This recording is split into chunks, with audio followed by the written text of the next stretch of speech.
Hey, what's up? It's me, Jessica J, and I was just wondering if you've ever sat and thought to yourself, can she tell if I'm an alpha or not? Well, if so, I'm glad you asked because I do get this question a lot, even though I hate that terminology of like alpha and beta. But because I know it is important to you guys to know whether or not we can sense if you're the type of guy that can lead us into Pound Town or Partnership Town, which you know what, I want to start using a little more. I'm going to go over the 6 ways that we women can pick up on it in you, and so that you can give us a little more of it next time you see a girl that you want. And to make sure you never miss out on those girls that you do want or another one of my videos, don't forget to hit the little red square subscribe button right here, either now or later when you're convinced that you got what it takes. So I already mentioned that I'm not a big fan of these terms because I don't think it's so black and white, you know? I could be an alpha girl when I'm talking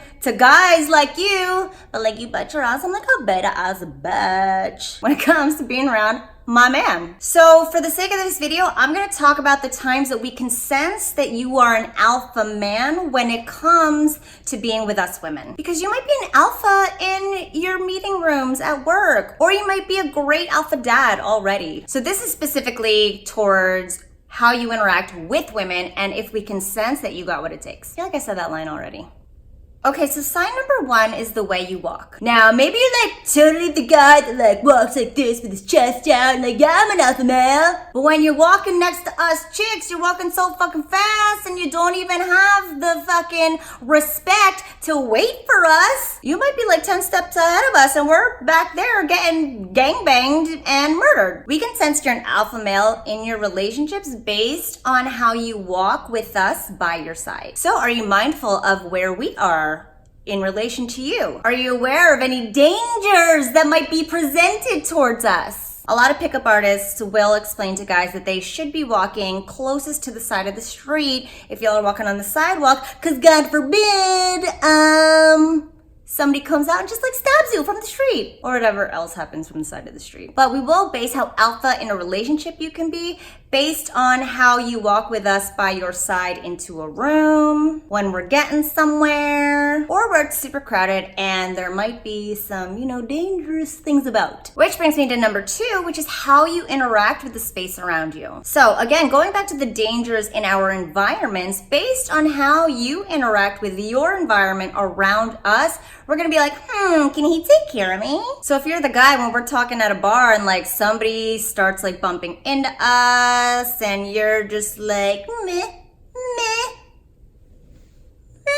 we'll be like, okay, this like isn't the guy for me. He can't even protect me at the bar. Or if we're at the bar and somebody starts bumping into us and you put your arm around us to like move us away out of, you know, the bumping and such, we'll be like, ooh, he's got me. Which actually then brings me to number 3 is how you deal with inconveniences. The one thing we women look for in an alpha man is your ability to remain cool, calm, collected, and in control. Cool, calm, collected, and control. 4 C's. So going back to the people at the bar, if you know somebody bumps into me and spills my drink, are you gonna be like, oh my god, your drink, let me help you with that? Or are you gonna be like, yo bro, you fucking bumped into my chick, what the fuck? A lot of guys out there think that guy number 2 is the alpha man. But I'm telling you right now, us girls are gonna think to ourselves, was he initially concerned about me? Or was he initially an angry, power-hungry motherfucker that I should be scared of later? Because an alpha man knows that he doesn't need to be rattled in those situations and that nothing is personal. And he has the confidence in himself to take care of situations like that, to be able to think about us first. Number 4, your ability to hold the silence. This goes back to being able to be cool, calm, collected, and in control. Yes, I just came up with that shit on the spot. So being able to hold the silence means that you're not rattled by any thoughts going on in your head, or even what thoughts may be going on in her head when neither of you is talking. I remember I got so like motherfucking zen in my life that I got to a point where I would let silences linger as long as they could, just to relax. And I was on a date with a guy and, you know, silence had come up and I remember sitting there and just like staring at him for maybe 3 seconds, maybe not even 3 seconds. And he says to me, what are you analyzing me? Like, what do you think? Well, how do you think this day is going? Like, I said too much, didn't I? I knew I shouldn't have told you that story. Again, an alpha man knows that in that silence, she can take the time to really feel the energy and chemistry and confidence that he has and is able to control in that moment. Which brings me to number 5 is you're able to lead an interaction with us. Okay, maybe you're not an extrovert, maybe you're not like the most talkative one out of all your buddies, but when it comes to us, you know how to be forthcoming about your own stuff, your own personal information, and you also know how to elicit it from us as well. A guy who knows how to lead an interaction is a guy who doesn't let her question, and yeah, so like, what about you? And like, oh my God, yeah, me too. Like, she doesn't let her derail him with her agenda. He knows how to calm us down, and he knows how to get us all riled up too. Which then leads me to number 6, which is your ability to move this relationship forward. Okay, I'm gonna tell you right now, as a straight woman and a straight man, if you and I are having a good enough conversation and we're laughing and we're enjoying each other's company, we are both gonna feel biologically inclined for this to go somewhere. Pound down.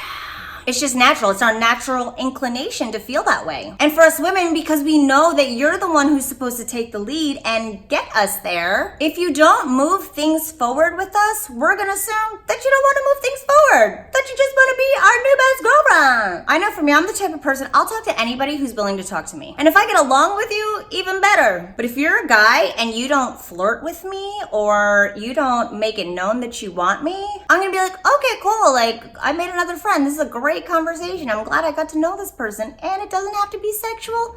Cool, whatever. Again, unless you're able to move things forward in a way that we expect and even want, we're not gonna look at you as an alpha. So if this is something that you know you struggle with, don't forget to check out my Speak to Spark Arousal program at speaktosparkarousal.com. And the next time you're out and about, make sure you think about these 6 things, especially in relation to when you're interacting with a woman, because they're actually very easily tweakable, especially if you check out my Speak to Spark Arousal program right here. Thanks for watching as always, guys, and I'll see you guys next time.